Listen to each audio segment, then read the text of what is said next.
Continuamos con la doctora Luisa Cájica Carvalho, doctora en gestión por la Universidad de Évora, profesora coordinadora del Departamento de Economía y Gestión de la Escuela Superior de Ciencias Empresariales del Instituto Politécnico de Setúbal, donde coordina el Máster en Ciencias Empresariales, profesora y coordinadora del Máster en Gestión y en el curso de Emprendimiento y Nuevos Negocios en la Universidad Abierta de Portugal, profesora invitada en la Universidad de Sao Paulo, Brasil, impartiendo clases en el programa de doctorado en Administración de Empresas, investigadora del Centro de Estudios de Formación Avanzada en Gestión y Economía de la Universidad de Évora.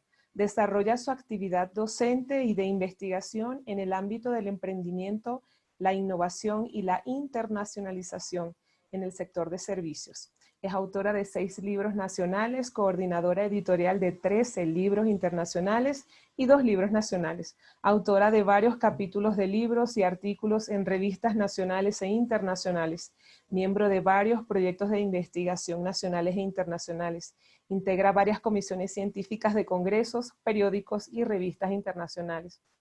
Y finalmente, nuestra coordinadora de investigación de la Alianza de Investigadores Internacionales Alinin Red Global en Portugal.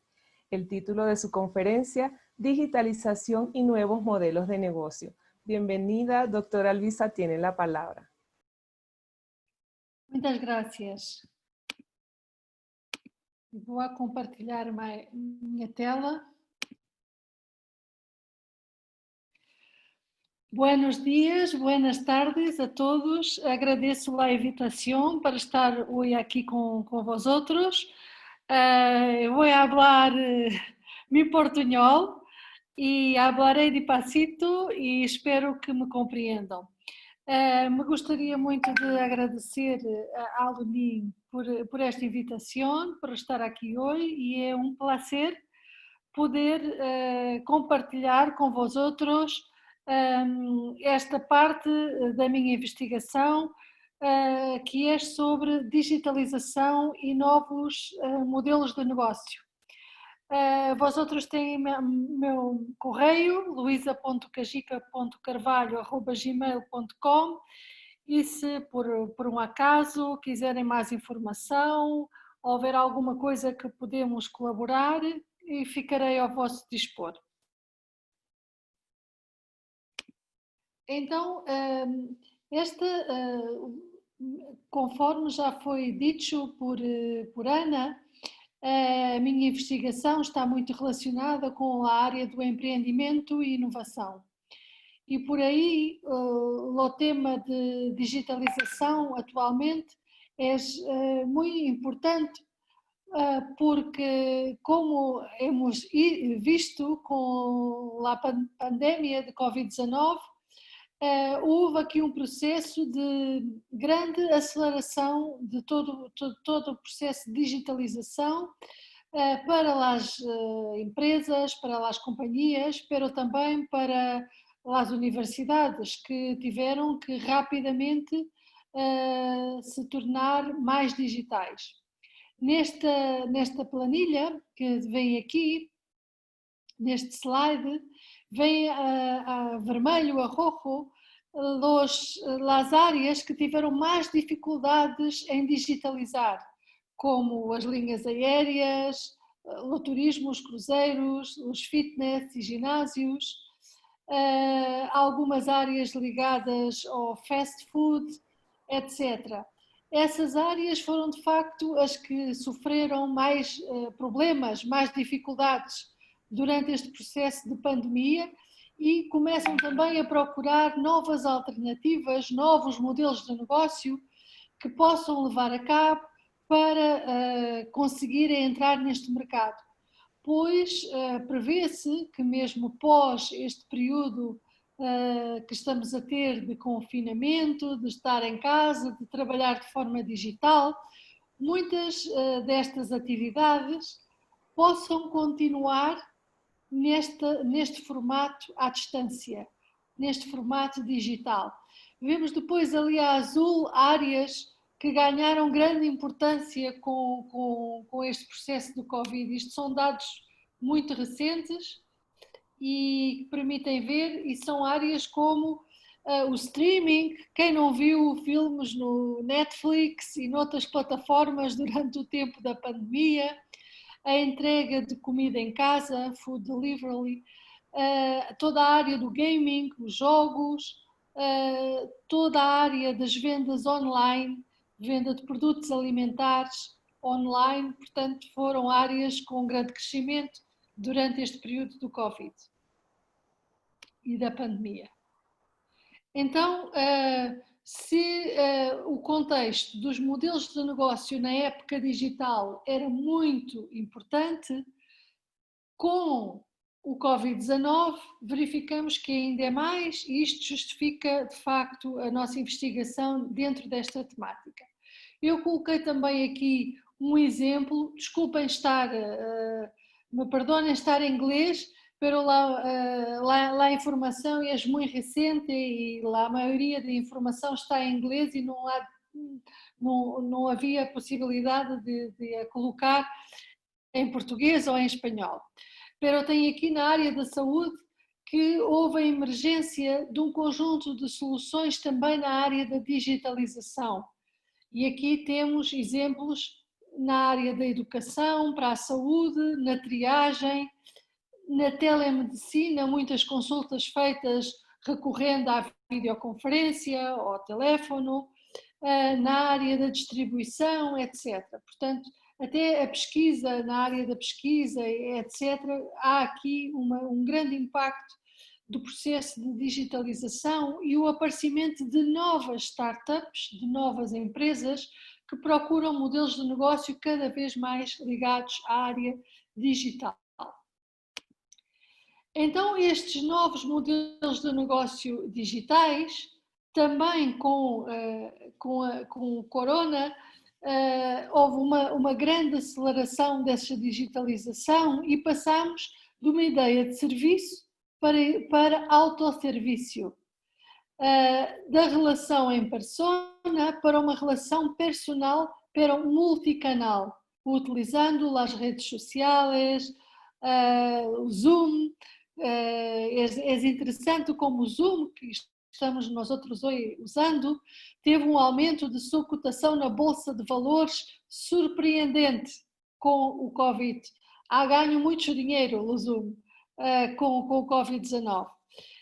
Também temos aqui um seguimento de uma aprendizagem individual para uma aprendizagem mais massiva e uns aprendendo com os outros. O ensino virtual acaba por potenciar a aprendizagem colaborativa e também a ser trâmites, não a ser trâmites se hacem solos. E, por outro lado, deixa de haver uma ajuda pontual para haver uma ajuda contínua. Todos nós outros comunicamos mais, ainda mais, usando as redes sociais, o WhatsApp, etc. Então, as empresas têm de estar muito atentas a todas estas dinâmicas para conseguirem desenrolar novos modelos de negócio que passem a contemplar este contexto da digitalização. Pero isto não era novo. As empresas antes de Covid, muitas delas já haviam começado a desenvolver os modelos.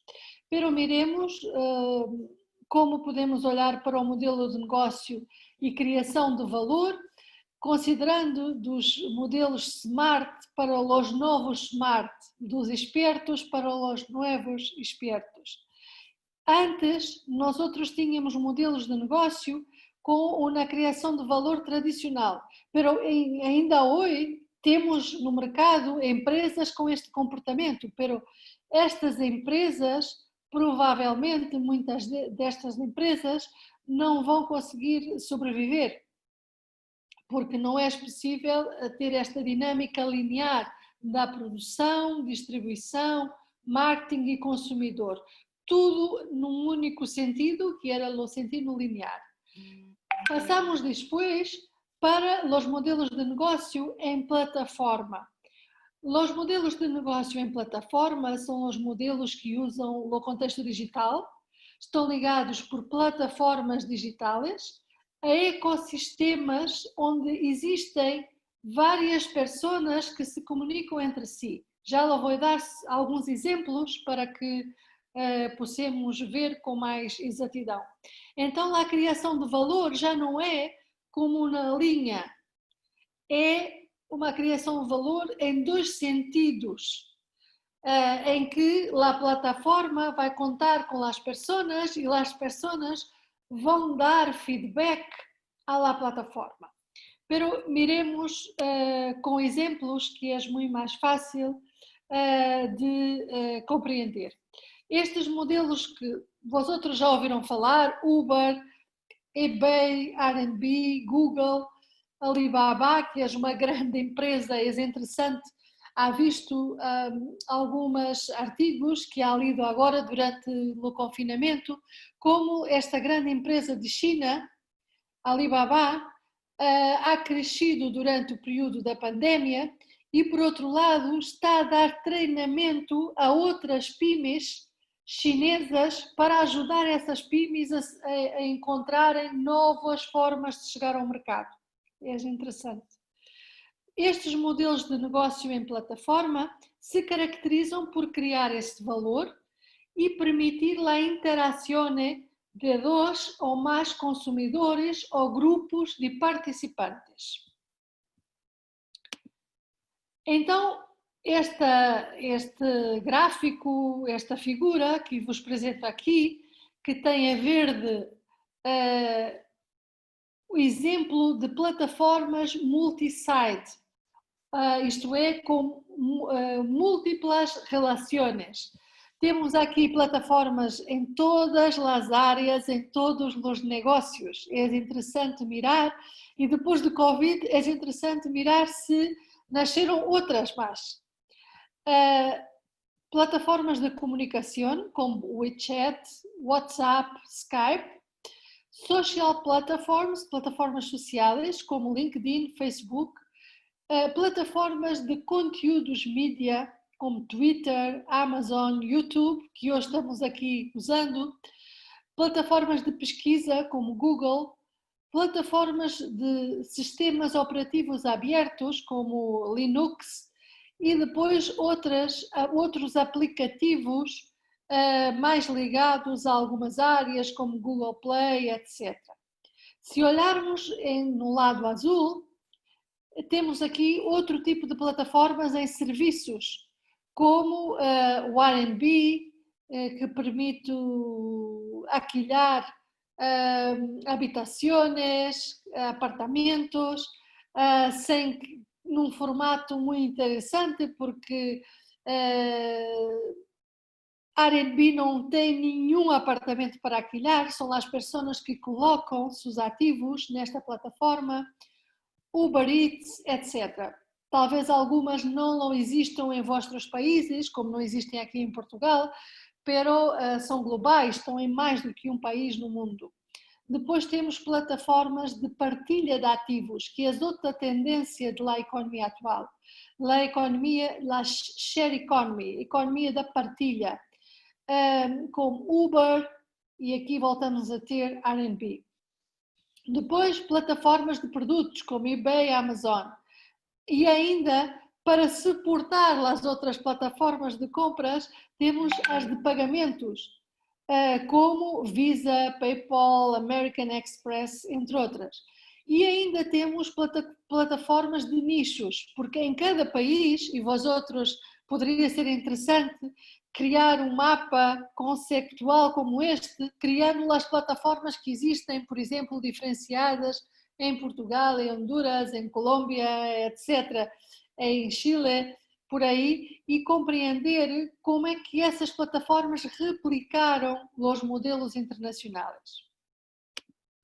Então, vamos ver. As plataformas vão ajudar a vender serviços ou produtos, porém, o dono, o owner da plataforma não produz nada.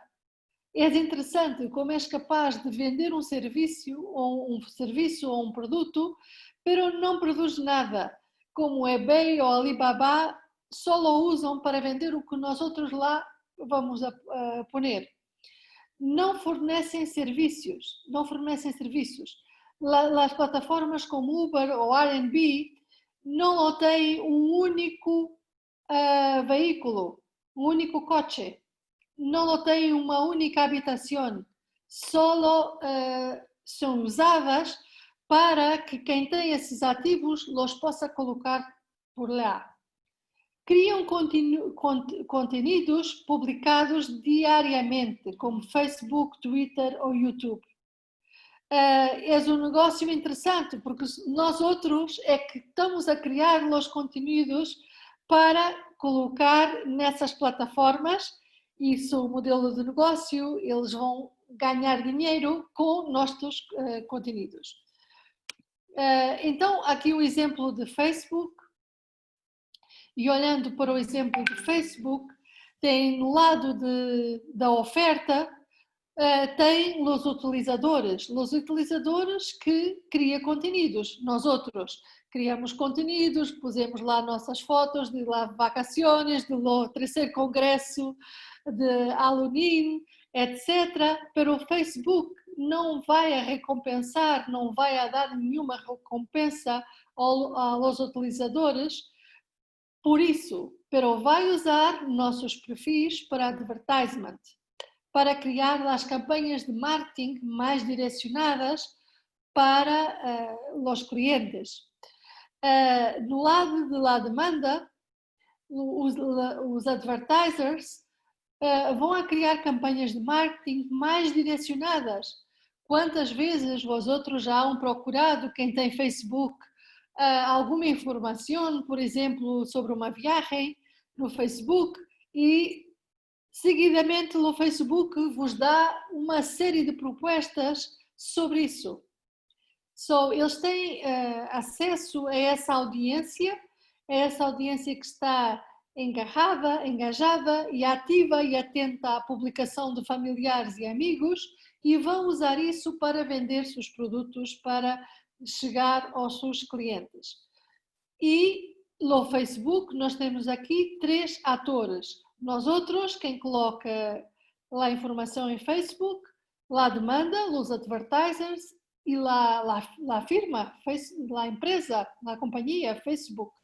Facebook captura valor dando acesso a esses publicitários, a esses advertisers, para que eles consigam fazer as campanhas de publicidade mais direcionadas, porque eles vão saber nosso perfil, nosso rendimento, nossa educação, nossos interesses, o que hacemos em nosso tempo livre, etc.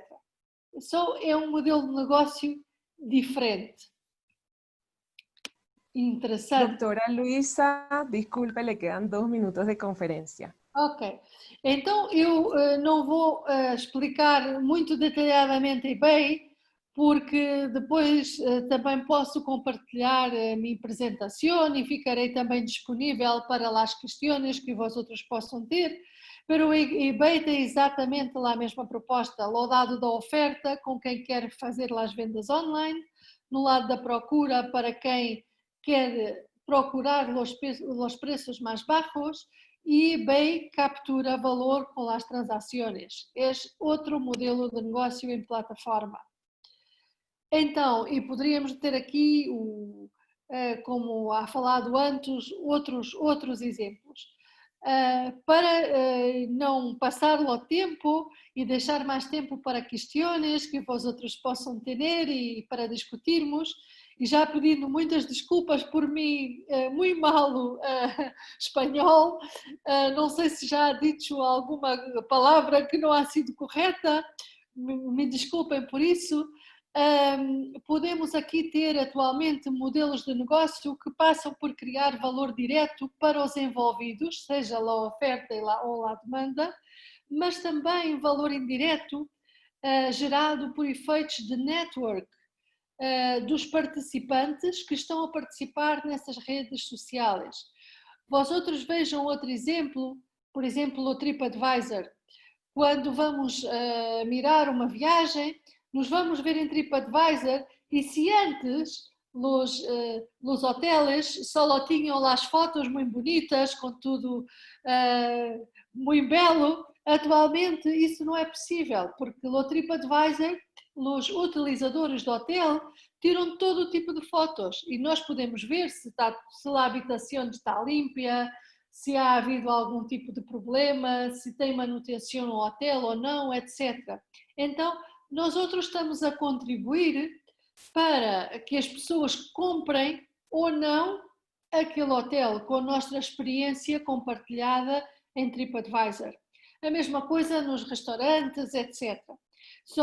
Atualmente, estes novos modelos de negócio digitais e em plataforma têm que ter em conta, não como no passado, apenas a oferta e a procura, mas também esta rede de conexão que vai dar sua opinião e vai influenciar todo o contexto. Com esta pandemia do Covid-19, a questão desta digitalização acentuou-se e virá para ficar. Talvez tenha sido uma perfect storm, ou seja, uma tempestade perfeita, porque de outra forma, provavelmente, muitas instituições, muitas universidades não tinham feito uma transição tão rápida para este formato digital. Eu tenho vários artigos e publicações sobre este assunto, mas hoje, como era uma apresentação de 15 minutos, não quis torná-la muito pesada, com muitos dados muito científicos, para se alguém tiver interesse em saber mais e em ler os trabalhos, os posso compartilhar, tem o meu e-mail e ficarei naturalmente ao dispor. Termino assim a minha apresentação, invitando todos os presentes a participarem no terceiro Congresso Internacional Tendências em la Investigação Universitária, uma visão desde Latinoamérica, já em setembro, no próximo setembro 23 e 24, e que podem submeter ainda durante o mês de agosto as vossas ponências, as vossas propostas, e de certo que será um espaço muito interessante para debater a investigação neste espaço e no mundo, porque temos aqui, como já tivemos a oportunidade de ver, pessoas de vários países e é de facto um prazer estar aqui convosco. Muito obrigada, muitas graças. Desculpem o meu espanhol, espero que tenham compreendido a minha mensagem. Muito obrigada. Muchísimas gracias, doctora Luisa. No se preocupe, perfecto, que su español estuvo muy, muy bien. La verdad es que sí. Agradecida por su participación, por su apoyo, que nos acompaña desde tan lejos y que ya para usted ya es tardecita, ya es más bien noche. Entonces, bueno, les agradecemos muchísimo su participación y a todo el pueblo portugués que nos ha acompañado hoy. Muchísimas gracias. Bueno, vamos a hacer una pequeña ronda de preguntas y respuestas para los dos primeros conferencistas. Y empiezo con el doctor Mario, que tiene una pregunta de Lidia Ramírez Lemos. Doctor Mario, ¿cómo vive Honduras el problema del COVID ante la competitividad y la productividad? Buenas. En primer lugar, pues Honduras, igual que todos los países a nivel mundial, ¿verdad? Han vivido la pandemia casi muy similar, pero en países, por ejemplo, desarrollados o países que están muy arriba de nosotros en índice de competitividad, por ejemplo, en la parte de salud, creo que no tienen tanta mortalidad como tiene, digamos, en Honduras existe, pues, porque realmente, pues, miramos, pues, las desigualdades que nos hablaban las teorías al principio, ¿verdad? Las teorías modernas, que miraban las desigualdades dentro de los países, ¿verdad? Ya sea, en este caso, lastimosamente, pues, en Latinoamérica, pues, mi país, pues, es un país que se mira mucho lo que es la parte de corrupción. Pero igual, o sea, todos los países hemos vivido la pandemia y creo que el índice de competitividad para este año, esto es fijo que va a venir y o sea, esto es algo que no podemos evitar, pues que va a tener que ser debe de manejarse dentro de de los pilares. Probablemente puede que sea un pilar extra o lo pueden meter, digamos, en este caso, dentro del pilar número 4, que es la salud, ¿verdad? Dentro de los países. Bien, doctor Mario. Otra pregunta para el doctor Mario. ¿Cómo pueden las empresas PYME competir en un mercado cada vez más globalizado y teniendo en cuenta la inversión extranjera directa? ¿Se afecta a estas empresas? Muchas gracias, John Ureña, desde Honduras. Ok. Bueno, ahí pues esta pregunta está un poco bien compleja, pues porque a la larga no sé si es beneficiosa la inversión extranjera directa o puede ser mala, pues, pero creo que yo lo miro desde el punto de vista próspero, pues, ya que en nuestro país hay mucho desempleo, ¿verdad? Y eso es lo que nos vienen a dar las inversiones, la inversión extranjera directa. Nos vienen a dar por lo menos empleo, ¿verdad? A nuestro capital humano en Honduras. Y pues creo que yo lo miro, desde ese punto lo miro bien, pero yo creo que las políticas, los reglamentos, sí deberían de ser parejas para todos. O sea, debería de haber ese análisis en institucionalidad, como le decía el pilar número 1, ¿verdad? El pilar número 1, que hablaba de la institucionalidad, darle el derecho igualitario a todas las empresas. Porque lastimosamente, usted más que nadie sabe, el que me hizo la pregunta, que en nuestro país están abriendo la fase 1 y quienes están compitiendo son las empresas transnacionales, y las empresas nacionales todavía ni siquiera les dan salvoconducto a los empresarios para que puedan salir a trabajar a sus empresas. Entonces yo creo que el trato debe ser igualitario en primer lugar.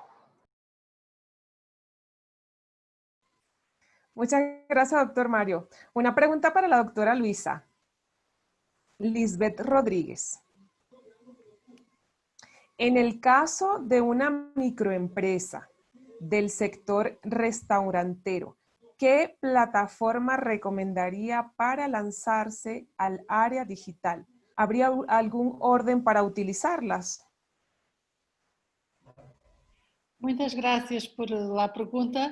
Aí vai depender muito do país, porque por vezes existem plataformas específicas nos diversos países que podem ser interessantes. Por exemplo, aqui em Portugal temos plataformas específicas só para os restaurantes mais pequenos. Os próprios restaurantes se juntaram e criaram essas plataformas que têm uma espécie de jogo, que podes ganhar um ponto, que depois tens descontos pela utilização, portanto, da plataforma. Não sei em que país será, pero existem várias aqui em Portugal, os posso compartilhar as que existem por cá, pero em termos globais é muito usado as plataformas ligadas ao TripAdvisor, etc., pero é para restaurantes maiores.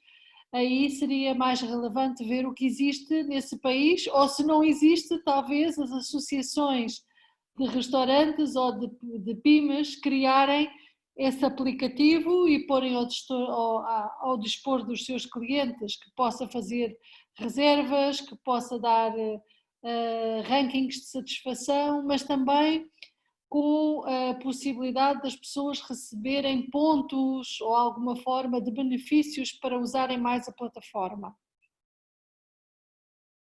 Muchas gracias, doctora Luisa. Otra preguntita para usted, de María José Osorio. Me gustaría enfatizar más cuáles son los ecosistemas que interactúan con las plataformas.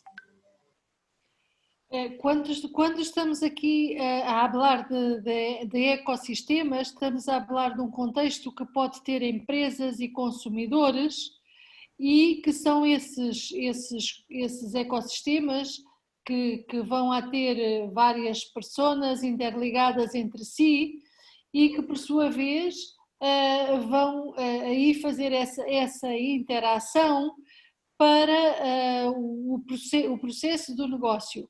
Porque quando nós estamos aqui a falar de um modelo de negócio em plataforma, como é o caso, por exemplo, da Uber, que toda a gente talvez já tenha utilizado, já há um mirado que lá Uber tem lá o aplicativo, nós outros existem pessoas que têm os coches e que vão alquilar esses coches e que os vão usar, mas que não são propriedade de Uber, não são ativo de Uber, e nós outros que vamos utilizar esse serviço de Uber e que depois vamos classificar o chofer com as estrelitas, se hemos gostado ou não gostado, e isso pode depois influenciar outra pessoa que vai a seguir escolher aquele serviço, se quer ou não aquele chofer, aquele motorista.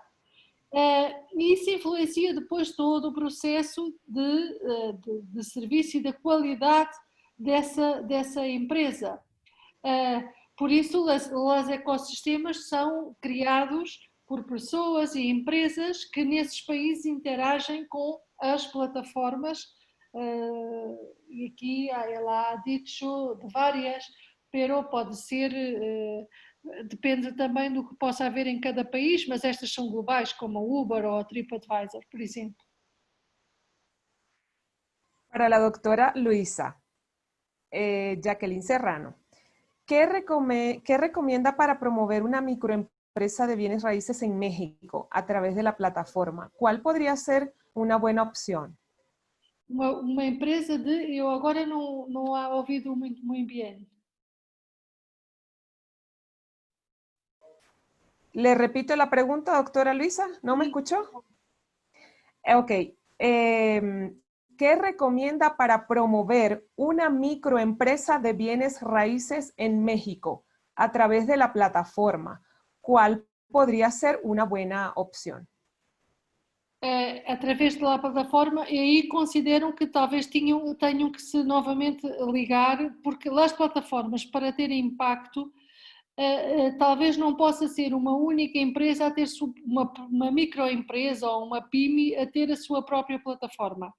Tem de desenvolver o seu modelo de negócio com alguma cooperação, por exemplo, empresarial ou associativa, com outras organizações similares que possam ter um impacto maior. Pero para empresas mais pequenas é muito usado o Facebook, por exemplo, porque é muito barato, não tem muitos custos e chega a muitas pessoas, pero no caso do Facebook vai depender se quer chegar a pessoas maiores ou mais jovens, porque atualmente os jovens já utilizam mais outras plataformas que não o Facebook, mais o Instagram ou o Twitter, então vai depender também do público-alvo que quer atingir. Bien. Tenemos por aquí otra pregunta para la doctora Luisa. Carla Melissa Saucedo, en Honduras. Profesora Luisa, mencionó un ejemplo de las publicaciones de la hotelería, lo que es en el turismo y la hotelería. Actualmente han sido bastante afectados, al igual que otros rubros. ¿Qué contenido debe hacer la parte de marketing de los hoteles en cuanto a sus publicaciones en estas páginas como TripAdvisor, Airbnb, entre otras, para la atención de clientes en este momento tan complicado?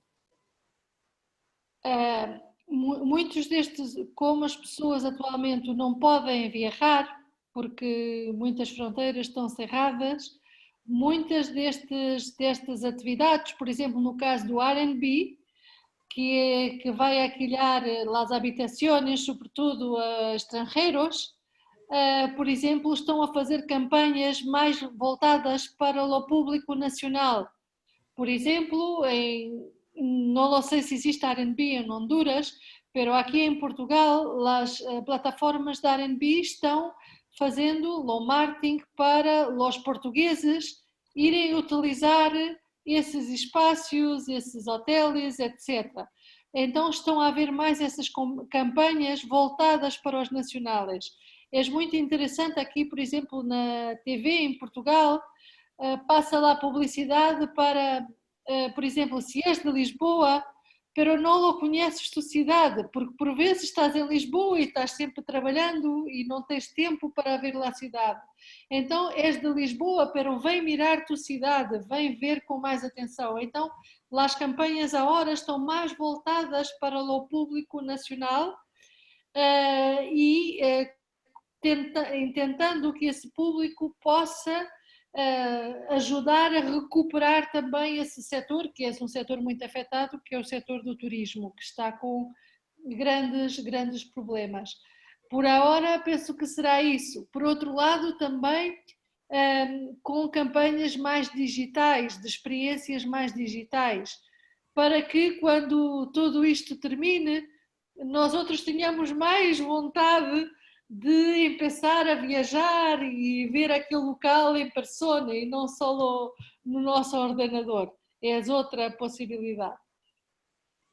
Muchas gracias, doctora Luisa. Una pregunta más para el doctor Mario y culminamos esta ronda de preguntas y respuestas. Doctor Mario de Alejandra Villaseñor.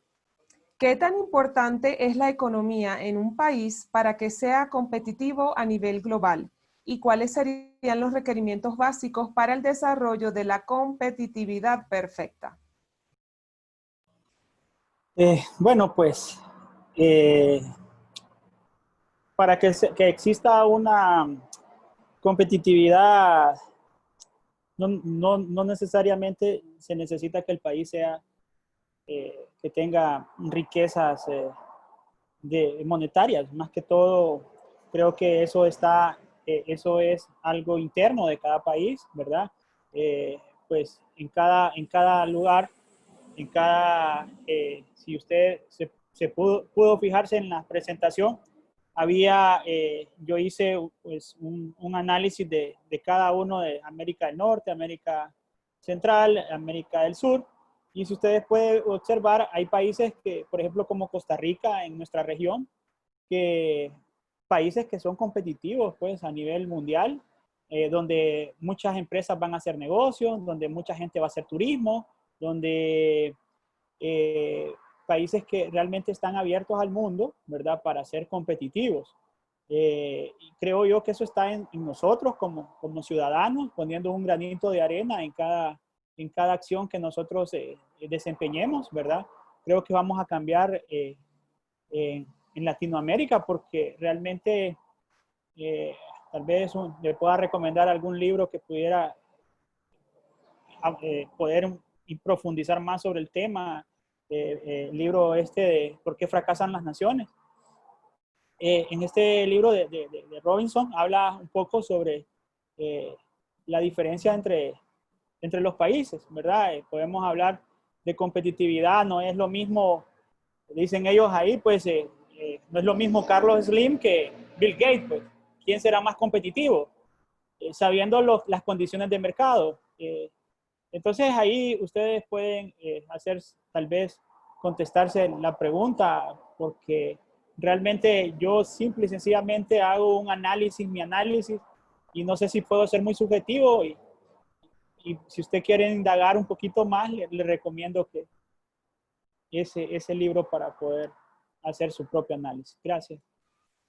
Bueno, muchísimas gracias a los dos conferencistas. Les invito a que por favor a través del chat puedan responder las preguntas que quedaron pendientes, que quedaron muchísimas, y de verdad les pedimos disculpas pues por no poder responder ahorita, pero por cuestiones de tiempo y por respeto a los otros conferencistas que también necesitan pues que las personas hagan sus preguntas y interactuar. Entonces les invito a la doctora Luisa y al doctor Mario que por favor traten pues en lo posible de responder durante la conferencia